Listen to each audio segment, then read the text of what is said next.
Hello guys, welcome to our channel. So यहाँ हम बात कर रहे हैं स्टार प्लस के नंबर 1 सीरियल अनुपमा की। जैसे कि आप देख रहे हैं कि अनुपमा में काफ़ी इंटरेस्टिंग ट्रैक दिखाया जा रहा है कि जो कोठारी फैमिली है उनकी एंट्री हो चुकी है और जो अनुपमा है वो भी अब कोठारी फैमिली से मिल चुकी है इनडायरेक्टली। बट उसे ये नहीं पता है कि ये जो कितनी भी कोठारी फैमिली है वो सारे के सारे प्रेम के ही फैमिली है। ये बिल्कुल भी नहीं मालूम है अनुपमा और राही को। वहीं जब पराग जो है वो घर आता है तो वो उसकी जो माँ होती है और वो दोनों बात कर रहे होते हैं, तभी पराग जो है वो अनुपमा को ऐसे गुस्से से देखता है क्योंकि उसे लगता है कि इसने मेरी माँ का अपना अपमान किया है, इसलिए मैं इसे छोड़ूंगा नहीं। वहीं दूसरी तरफ ये दिखाया जाता है जो अंश होता है वो कोई गेमिंग का जो ऐप है वो उसको डेवलप किया होता है और वो चोरी हो जाता है। तभी जो वो बॉल फेंक देता है और बापूजी फिर वहाँ पे प्रेजेंट आ जाते हैं और उसके बाद में बापूजी जो हैं वो जो भी उतने गुस्से में रहता है अंश उसे सुनते हैं कि तुम इतना गुस्सा क्यों कर रहे हो। तब अंश जो है वो बताता है कि उसने एक गेम डेवलप किया था और वो पूरा गेम को उसने बहुत ही मेहनत से बनाया था और उसका सब कुछ जितने भी कंटेंट वगैरह थे वो उसने खुद बनाया था। तो वो अब चोरी हो चुका है और उसे पता नहीं कौन कॉपी कर लिया है और उसका नाम भी वहाँ से हटा दिया है। उसके बाद में बापूजी जो है उसे कंसोल करते हुए कहते हैं कि तो क्या हो गया अगर तुम्हारा ये गेम चोरी हो गया, तुम्हारे पास अभी भी तो वक्त है, तुम्हारे पास तो जो टैलेंट है वो तो तुम्हारा ही है ना, किसी और का तो नहीं है, तो तुम फिर से दूसरा बना लेना। तो उसके बाद में तभी अंश को एक कॉल आ जाती है जिसमें ये बताया जाता है कि जो अंश की जो भी गेमिंग उसने बनाई है वो जो कोठारी फैमिली है वो लोग उन्होंने ख़रीद लिया है। और उसके बाद में वो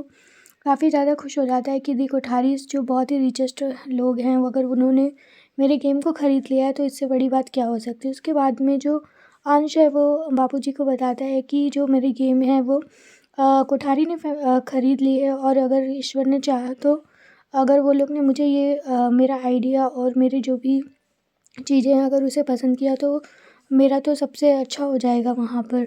और अगर मुझे वहाँ पर उन्होंने रख लिया तो फिर इससे अच्छा मौका तो मुझे कभी मिलेगा नहीं और मैं थोड़े पैसे कमा कर राही की शादी में थोड़ा कुछ मदद करना चाहता हूँ। उसके बाद में जो अनुपमा और राही होते हैं उन्हें जो स्टाफ है वो लेकर आती है कि जहाँ पे उनको प्रसाद का भोग तैयार करना होता है। तभी वहाँ पर जो राही और अनुपमा हैं वो अपना आते हैं और सामान वगैरह सब कुछ सेटल करते हैं और वहाँ पे जो भी एडजस्टमेंट होती है उसकी तैयारी करते हैं। उसके बाद में फिर वो दोनों जो भी पूजा की जो भी सामग्रियाँ हैं उसे बनाने के लिए रेडी हो जाते हैं। तभी वहाँ पर जितनी भी अनु की रसोई की जो भी काम करने वाली जानकी बहन की पूरी गैंग है वो सब लोग भी आ जाते हैं। उसके बाद में वो पूरा जितना भी सामान उनको भोग में बनाने के लिए चाहिए होता है वो सब कुछ लेकर आते हैं। तभी जो जानकी काकी है वो कहती है कि ये घर तो इतना बड़ा है कि इसको तो राजमहल से भी कम है, इसको तो घूमते घूमते ही पूरा टाइम चला जाएगा। उसके बाद में जो अनुपमा है वो कहती है कि इस घर में है तो बहुत बड़ा लेकिन सबसे अच्छी चीज़ जो है वो श्रीनाथ की मूर्ति है। अगर मैं तो उसे देखी तो और देखते ही रह गई और मेरी आंखों में आंसू आ गए। वो इतनी अद्भुत है और इतनी अट्रैक्टिव है कि मैं क्या बताऊँ। उसके बाद में जो जानकी काकी होती है वो कहती है कि तब तो हमें ये पूरा घूम लेना चाहिए। तो फिर उसके बाद में अनुपमा कहती है कि ये कोई घूमने की जगह थोड़ी है कि जो हम घूमेंगे, पहले हमें अपना काम ख़त्म करना है और यहाँ से जाना है। उसके बाद में जो अनुपमा होती है वो जो भी मोटी बा जो होती है उनका ये रियलिटी बताती है कि वो वही है जो हमें कल राधा के एक्सीडेंट के लिए जो जिनसे मैंने सॉरी बुलवाया था। उसको ये बात सुनकर राही और जो जानकी काकी होते हैं दोनों ही काफ़ी ज़्यादा शॉक हो जाते हैं और कहते हैं तभी आप इतनी ज़्यादा शॉक हो गई थी उन्हें पहले ही देखकर। तभी राही जो है वो वहाँ पर जो काम कर रही होती है तभी वहाँ पर प्रार्थना की एंट्री होती है और प्रार्थना जो है वहाँ पर काफ़ी अच्छे कपड़े में आती है और अनुपमा से मिलती है। तभी प्रार्थना को देखकर अनुपमा जो है वो ऐसे देखती है कि ये यहाँ क्या कर रही है और फिर उसके बाद में अनुपमा जो है उससे क्वेश्चन राइज़ करती है कि तुम यहाँ क्या कर रही हो। तो प्रार्थना जो है वो बोलती है कि यहाँ मेरी मम्मी ने देखने के लिए भेजा है कि यहाँ पे क्या चल रहा है। बाद में अनुपमा को प्रार्थना जो है वो बताती है कि मैं यहाँ की बेटी हूँ और यहाँ पे जो पराग कोठारी हैं वो मेरे पापा हैं। उसके बाद में फिर जो अनुपमा है उसे ये पता चलता है कि वो इसकी शादी भी हो चुकी है क्योंकि वहाँ पे उसका पति जो है वो आ जाता है। उसके बाद में उसका जो प्रार्थना का जो पति है वो काफ़ी ज़्यादा मिसबिहेव करता है और बहुत ही रूडली बात करता है प्रार्थना से और उसके बिल्कुल भी रिस्पेक्ट नहीं करता है।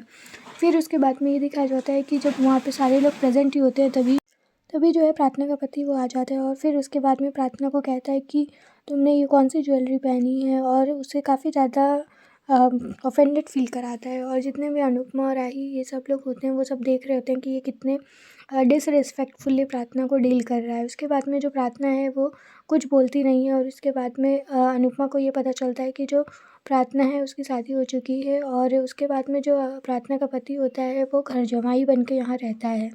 और उसके बाद में वो बिल्कुल भी प्रार्थना को मानता नहीं है और उसे बहुत ही ज़्यादा चिल्लाता है उसके ऊपर। तभी राही जो है जब वो वहाँ से चला जाता है तो कहती है कि अगर मेरा कोई हस्बैंड ऐसे बिहेव करे मुझसे तो फिर मैं तो उसे थप्पड़ मार कर छोड़ दूँ। उसके बाद में अनुपमा जो है वो कहती है कि हमें क्या करना है, उनका फैमिली मैटर है, उन्हें जो भी करना है वो अपना देख लेंगे, हम लोग क्यों इन्वॉल्व है, हमें जल्दी से बस यहाँ प्रार्थना भोग बनाकर यहाँ से चले जाना है। उसके बाद में एक स्टाफ आती है और जितने भी अनुपमा लोग होते हैं सबको इनवाइट करती है और कहती है कि 15 मिनट्स में आरती होने वाली है, तो आप सब लोग भी वहाँ पर आके जॉइन कर सकते हैं। उसके बाद में दिखाया जाता है कि जो अनुपमा है वो बोलती है कि अच्छा इससे अच्छा मौका क्या ही हो सकता है वहाँ जाने का।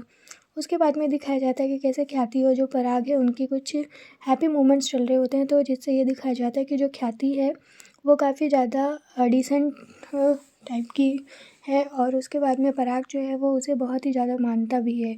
और ख्याति जो है वो सिर्फ अपने साथ से ही डरती है और पराग उनकी बहुत ही ज़्यादा रिस्पेक्ट करता है।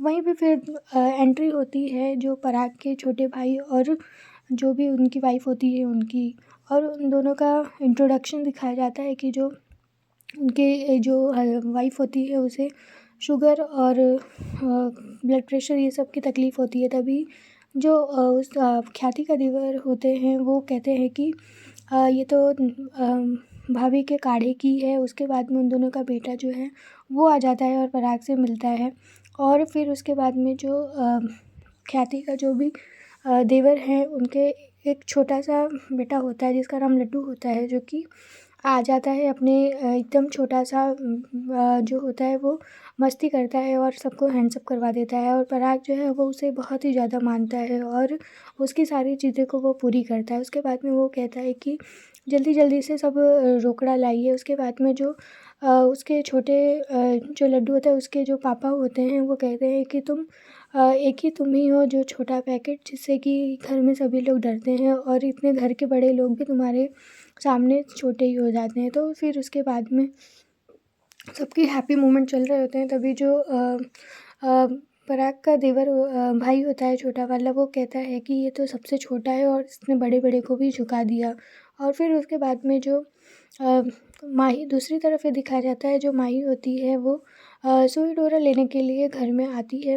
तभी वहाँ पर उसे जो सुई डोरा के डब्बे में फ़ोटो रहती है प्रेम और माही की, उसे देख लेती है और वो काफ़ी ज़्यादा शॉक हो जाती है उसे देखकर, और उसे बिल्कुल भी अच्छा नहीं लगता है। और वो जो भी राही की फ़ोटो होती है उसे फ़ोल्ड कर रख लेती है, और जो प्रेम की फ़ोटो होती है उसे ही सिर्फ देखती है और काफ़ी ज़्यादा दुखी हो जाती है। वहीं दूसरी तरफ दिखाया जाता है कि जो जितने भी फैमिली मेम्बर्स हैं वो सब लोग आरती के लिए गैदर हो चुके हैं, और जो भी जो पराग और जितने भी फैमिली मेम्बर्स हैं वो लोग सब आ जाते हैं। और वहीं जो बा होती है वो उन्हें कहा जाता है कि वो श्रीनाथ की आरती करें। उसके बाद में जो छोटी देवरानी होती है ख्याति की, वो उन्हें आरती का थाली पकड़ाती है और कहती है कि बा पहले आप ही आरती शुरू कीजिए। उसके बाद में जितने भी घरवाले होते हैं वो सब के सब आरती के लिए एकदम तैयार रेडी हो जाते हैं, और उसके बाद में फाइनली जितने भी सर्वेंट्स लोग होते हैं वो लोग भी वहाँ पर आ जाते हैं, और जो बा होती है वो भी आरती करना स्टार्ट करती है। तभी जो है अनुपमा और उसकी जितनी भी ग्रुप होती है वो भी वहाँ पर आ जाते हैं आरती के लिए, और वो जो श्रीनाथ की मूर्ति होती है उनकी अलग ही जो भी अट्रैक्शन होता है वो दिखाया जाता है। उसके बाद में सभी लोग एकदम मंत्रमुग्ध होकर वहाँ पर आरती परफॉर्म करते हैं, और जो बा होती है वो पूरे सच्चे मन से भजन गा रही होती है। तभी अनुपमा जो है इसे देखकर काफ़ी ज़्यादा इन्फ्लुएंस्ड हो जाती है, और मन ही मन उसे काफ़ी ज़्यादा खुशी भी होती है कि वो यहाँ पर सब लोग कितने अच्छे से इतने सच्चे मन से यहाँ पर आरती कर रहे हैं। उसके बाद में पराग और ख्याति भी मिलकर आरती करते हैं, और जो भी भोग अनुपमा के जो इतने भी बनाए हुए जो भी भोग होते हैं वो जो कान्हा जी होते हैं उन्हें भोग को चढ़ाया जाता है। उसके बाद में घर के जितने भी मेंबर्स होते हैं वो धीरे धीरे कर कर वहाँ पर आरती करने के लिए आ जाते हैं। उसके बाद में जो प्रार्थना होती है और प्रार्थना का हस्बैंड फिर वो भी आ जाते हैं आरती करने के लिए, और ऐसे ही करते करते जितने भी श्रीनाथ भगवान हैं उनकी आरती जो होती है वो पूर्ण हो जाती है। और अनुपमा जो होती है वो मन ही मन काफ़ी ज़्यादा